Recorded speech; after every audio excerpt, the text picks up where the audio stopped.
Okay guys, welcome back to the channel. This week we will be doing Kingdom Keepers Book 3, Disney at Dawn. So if you guys have been really enjoying this content, please don't forget to like, share, subscribe, hit the notification bell so you can get notified when I drop my next video. In the comments on my videos, if you guys have any book recommendations you want me to do reviews on in the future, don't be afraid to drop those down there. If you guys missed last week's book review, I will leave a link to it up in the corner so you guys can go and rewatch that book review before you watch this. So as always, format for the book review is summary of the story, pros, cons, and then my final thought and ranking. So with all out of the way, let's hit the intro.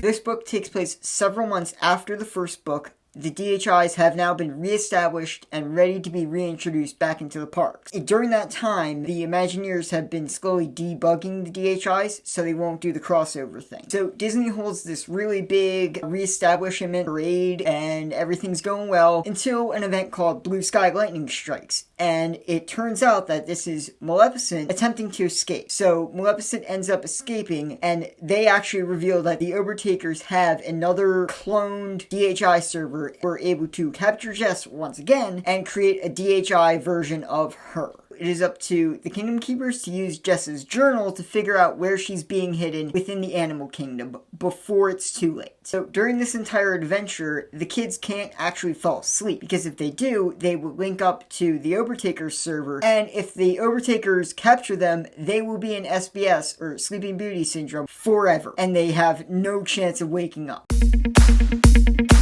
Alright guys, so starting off with the pros here is the time crunch that the whole permanent SBS thing puts on the kids. I absolutely love this idea because last book they introed the idea of SBS when Maybach got captured, but now it's got an expanded role and it is real. Like, we had seen the effects of it, but now that it's permanent, it's on. They have to figure out a way to stay awake through all of this without falling asleep, getting captured by the Overtakers. I think that's a genius idea because now it actually puts stakes. It puts a time crunch. They're fighting against the clock and they're fighting against themselves, which I feel like is an awesome idea that Ridley Pearson added into this book. So second pro for this book for me is actually the introduction of the new Fairly powers. The first time we actually really get to see the Fairly powers is when Amanda pushes Finn up onto the truck wall in that one scene. It's subtle and everyone just doesn't understand what's going on. They think Finn somehow figured out how to float, but it's really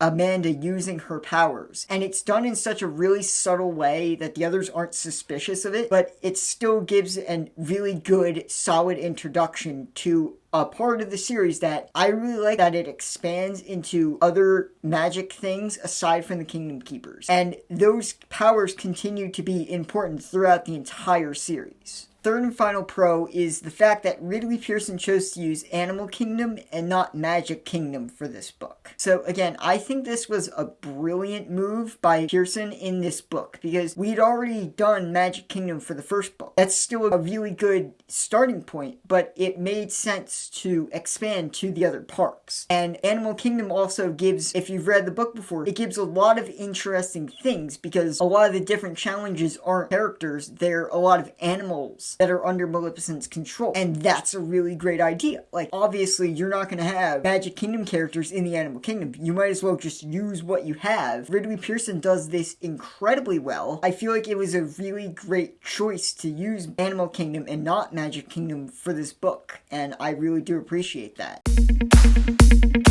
So the one real con I did find in this book is the big Chernabog reveal at the very end of the book. We had built up the image of Chernabog in our mind as a crazy, powerful demon thing, and he really isn't. He's just like in a weakened state, which makes sense, I guess. We don't want him to be crazy powerful like he is in the one Fantasia movie. It makes sense that Ridley Pearson would kind of nerf him, but I kind of feel like we should have seen a bit of his power. Like maybe Maleficent charged him a little bit and he goes into that crazy demon bat form for a minute, and we see his full power for a second before they escape. I just kind of feel like it's anticlimactic. If you're gonna build Chernobog up throughout the book, you might as well show why he was that feared by Walt Disney and the other Imagineers. I just kind of feel like it was a waste.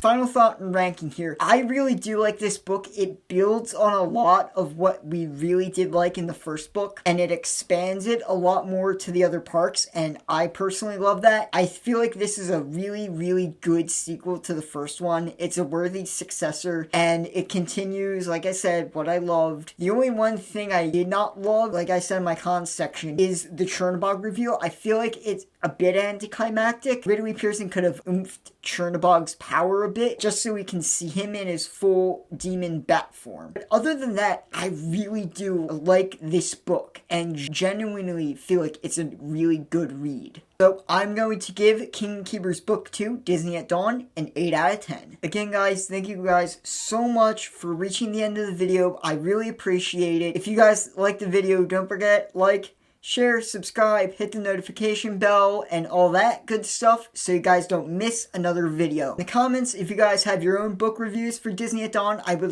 love to read them. So if you do, leave them down in the comments. Also, if you guys have other book recommendations you want me to do, you can leave those down there as well. So next week, we will be doing Kingdom Keepers Book 3, Disney in Shadow. So make sure you guys stay tuned for that. I hope you guys have a great week, and don't forget, keep on reading.